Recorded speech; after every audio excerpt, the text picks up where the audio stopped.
আসসালামু আলাইকুম রহমতুল্লাহি বারাকাতুহু। প্রিয় বন্ধুরা, আশা করি সকলেই ভালো আছেন। আলহামদুলিল্লাহ। আজকে আপনাদের সাথে সুন্দর একটা ভিডিও শেয়ার করতেছি।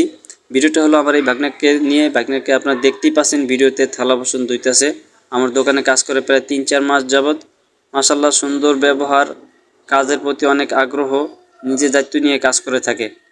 এখন যেহেতু শীতকাল চলতেছে, আপনারা দেখতেই পাচ্ছেন, আর গায়ে সাধারণ একটা নর্মাল একটা গেঞ্জি গাইতেছে। আর আমি প্রতিদিনই বলি, ভাগনা সুন্দর ভালো জ্যাকেট, মোটা জ্যাকেট বাসা থেকে পরে আসবা, যে শীত তুমি আবার পানি লারো, নাহলে পরে প্রতিদিন ঠান্ডা লেগে যাবে, শরীর খারাপ হয়ে যাবে। পরে মামা কালকে নিয়ে আসবে, পরশু নিয়ে আসবে, এরকম বলতে থাকে প্রতিদিন।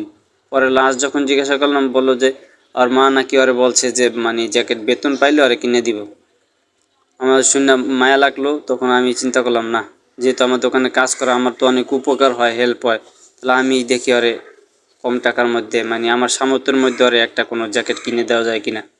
তখন আমি ভাবলাম, দেখলাম, একটা চয়েস করে একটা সুন্দর একটা জ্যাকেট কিনে দিলাম। আসলে দেখতেই পাচ্ছেন ওর মুখে কত সুন্দর হাসি। জ্যাকেট আমি নিজের হাতে ওরে পরাই দিলাম। আমি সব সময় চেষ্টা করি ওর এই সব ধরনের সুযোগ সুবিধা দেওয়ার জন্য। কোনো সময় যদি কোনো একটা থালা বাসন বা কিছু ভেঙে ফেলে গ্লাস, তাহলে ভুলে ওর একটা রাগও দেই না, কেননা ভুল ত্রুটি হতেই পারে, ইচ্ছে করে তো আর ভাঙে নাই।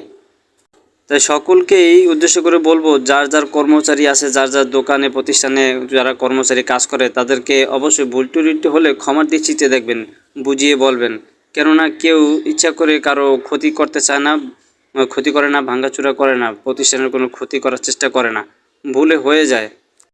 আর আমি এভাবে ছোটোখাটো এরকম টুকটাক সবাইকে হেল্প করতে চাই। যদি আপনাদের ভালোবাসা দোয়া থাকে, যদি ভিডিওটা ভালো লাগে, অবশ্যই লাইক কমেন্ট শেয়ার করবেন এবং পাশে থাকবেন, আমাকে আরও আগ্রহী করে তুলবেন। আপনারা ভিডিওতে শেয়ার করার মাধ্যমে, আপনাদের কমেন্টসের মাধ্যমে আমি বুঝতে পারবো যে এরকম ভিডিও কি আপনারা আরও চান কি না। তাহলে আমি আরও এরকম সুন্দর সুন্দর ভিডিও বানাবো। এরকম আমার সামর্থ্যের মধ্যে ছোটোখাটো মানুষদের মানে যতটুকু পারি সাহায্য হেল্প করার চেষ্টা করবো ইনশাল্লাহ। আপনাদের ভালোবাসাই আমাদেরকে এগিয়ে যেতে সাহায্য করবে।